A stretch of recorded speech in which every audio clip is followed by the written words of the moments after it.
Bom dia. Hoje eu quero te lembrar da promessa poderosa do Salmo 91. Aquele que habita no esconderijo do Altíssimo e descansa à sombra do Onipotente está seguro. Senhor, Tu és o meu refúgio e fortaleza, meu escudo poderoso contra todo mal. Eu confio em Ti para me guardar dos perigos visíveis e invisíveis, das armadilhas do inimigo e das doenças que rondam. Que Tu me cubras com Tuas asas, que a Tua fidelidade seja meu escudo e proteção. Eu não temerei o terror da noite, nem a flecha que voa de dia, pois Tu és o Deus que está comigo em todos os momentos.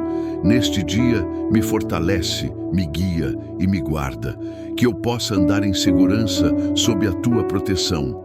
Em nome de Jesus, amém.